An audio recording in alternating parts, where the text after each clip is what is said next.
Good afternoon. Thank you for joining us for a special edition of the Risk Safeguard Advantage podcast. I'm John Bielek, your host, and with me again, a special guest and friend and partner to the Sinclair organization, Chris Maxwell, President, CEO, Rhode Island Trucking Association. Good afternoon, folks. Chris, I have a question for you. Yes, sir. Do you love trucks? I live trucks. I love trucks. Trucks move America forward. I love your pin. I grew up loving trucks. I had a father who was not a trucker but inspired me to love trucks. And if I'm lucky and I stay healthy enough, I'm 55 when I retire from Rita, I'm going to spend a couple of years on the road as a truck driver. That's how much I love trucking and how much I respect truck drivers. So, you're absolutely right. I love trucks too. And at Sinclair, we love trucks. You could say we love trucks. we love trucks. We love trucks. And that's what we're here to talk to you about today. Trucks, an important subject coming up May 4th through 6th, 2021, the Commercial Vehicle Safety Alliance Roadcheck event. Every year there's a 72-hour window where the CVSA pulls trucks over, does roadside inspections, and there's always a statistic of how many trucks are put out and how many drivers are put out. I want to take a look at last year's. This year's event is going to place special emphasis on hours of service. Last year's focus was on driver requirements. In addition to hours of service, this year they're going to be looking at lighting. Last year, over 50,000 trucks were pulled out of service and 3,500 drivers were deemed unfit for driving duties. You know, that's a big problem in the industry because if you talk to any business owner, especially one using trucks as a part of their operation, drivers are extremely hard to come by these days, where most business owners already have trucks parked.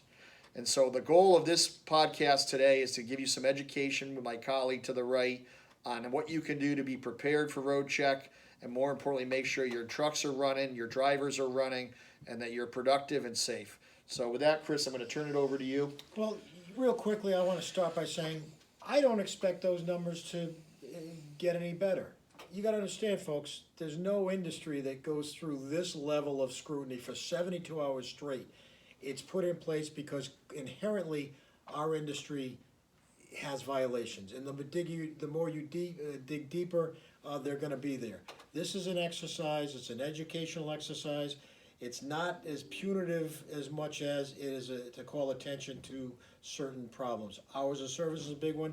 Make sure your logs, your electronic logs or your paper logs, if you do use those on occasion, are in place. Make sure if you use the short haul exemption, which many of our drivers defer to, you have paper time cards and such. But getting back, I don't think that we should hang our head as an industry because we have a very high bar to maintain our compliance, and I don't want to diminish the safety violations. They shouldn't happen, but again, when you have this level of scrutiny, every year you're going to get this type of return and these type of numbers. Just do the best that you can.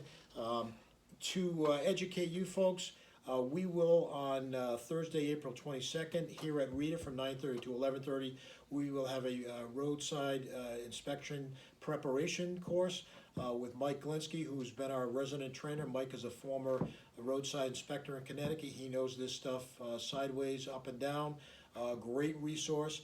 We've got calls in. Historically, we are joined by the state police, and some level of enforcement will be there. We will have a static display provided by New England Tractor Trailer Training School. And after a brief classroom exercise from Mike Glinsky, we'll go out and they will walk you through what the level 1 inspection entails, what you should be looking for, what owners and mechanics should be preparing for in terms of the lighting component, what the inside folks should be looking at from the hours of service. And then they're also going to talk about how you can help yourself with the way you conduct yourself, your manner, your roadside manner to the law enforcement. But again, it's a great exercise. Our local Office of Federal Motor Carrier Safety will be there. Our Commercial Enforcement Unit will be out there, both of officers of whom we have great respect for and great relationships.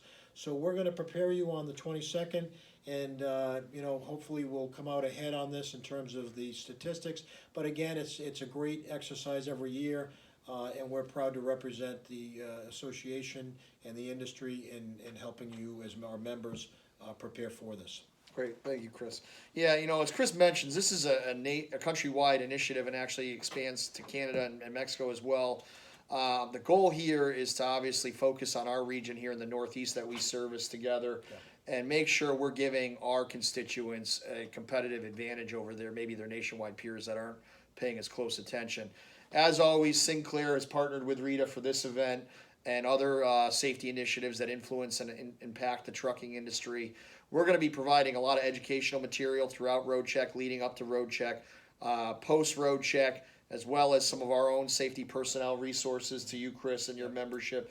But I think take this offer to heart.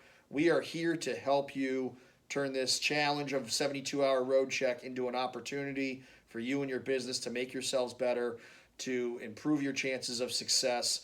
And that's what Chris and I stand for. That's why we love being in front of you. Appreciate the opportunity. I love trucks. I love trucks. We love trucks, and we love you. April 22nd, free to members, 9:30 to 11:30. Safety is in our core values, and this is a great opportunity for you to engage with Sinclair and with Rita. Thank you for your attention. Have a great week. Be safe. Be well.